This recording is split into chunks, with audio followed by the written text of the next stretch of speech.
oke. Menerima dengan ikhlas ridho keputusan ini, karena ini keputusan yang terbaik bagi jemaah haji. Di tahun ini ada berapa calon jemaah haji yang gagal? Gimana mengantisipasinya? Ya, secara resmi Pak Menteri Agama sudah konferensi pers, sudah memberitahukan terkait pembatalan penyelenggaraan ibadah haji tahun 2020. Dan khusus untuk Tangerang Selatan ada 1.285 jemaah haji Tangerang Selatan yang batal berangkat tahun ini, ya. Dan keputusan Pak Menteri Agama ini sudah resmi, sudah final dengan dikeluarkannya Peraturan Menteri Agama nomor 494 tahun 2020 tentang pembatalan penyelenggaraan ibadah haji tahun 2020. Jadi sudah resmi bahwa Indonesia tidak memberangkatkan jemaah hajinya di tahun 2020 ini. Pak, khusus di Tangerang Selatan sendiri Pak, bagaimana Pak untuk mekanisme ke depannya itu Pak? Apakah ada secara tertulis ataupun menjelaskannya secara seperti apa gitu penjelasannya? Ya, nanti kita akan tindak lanjuti keputusan Menteri Agama ini melalui surat resmi yang akan kita kirim ke Biro Perjalanan Haji, Travel, dan internal Kementerian Agama, KUA, dan secara umum kepada masyarakat, khususnya para calon jemaah haji Kota Tangerang Selatan. Ya, kita sosialisasi dan memberikan penjelasan lah, edukasi kepada para calon jemaah haji Tangerang Selatan. Pak, dengan akibatnya ditunda keberangkatan haji tahun ini, apakah ada kemungkinan untuk tahun depan itu ditutup Pak untuk persoalan keberangkatan jemaah haji? Mengingat untuk memberangkatkan di tahun ini dulu untuk tahun depan.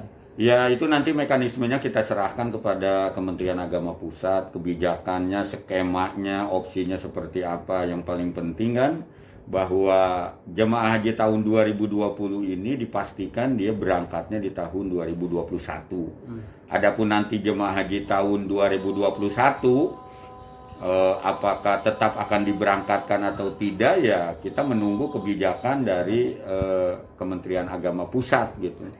Apakah nanti ada penambahan kuota atau ada skema lain seperti apa, ya kita menunggu saja.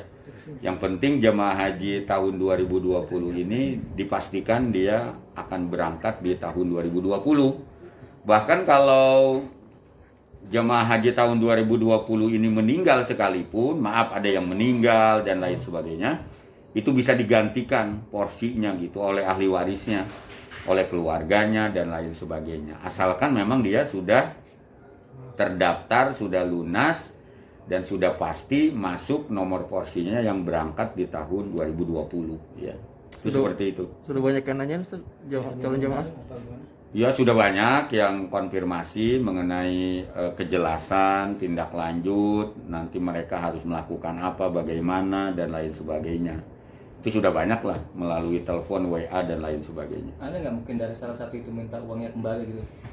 Kalau minta uang kembali sih tidak, mereka cuma bertanya ini bagaimana kelanjutannya, masalah uang yang sudah disetor, dan lain sebagainya. Ya, nanti kita jelaskan lah secara resmi setelah kita menerima surat penjelasan ataupun kebijakan yang terkait pembatalan haji ini dari Kementerian Agama Pusat. Penundaan pembatalan ini ada nggak kemungkinan bisa ditukar, misalnya tahun ini si A, terus kemudian untuk tahun depan diberangkatkan itu minta jadi ganti si B dengan Ya, itu boleh, tapi dengan syarat ya memang si jemaah haji tahun 2020 ini maaf meninggal atau sakit permanen, yang itu bisa digantikan sesuai mekanisme dan regulasi yang berlaku, itu boleh.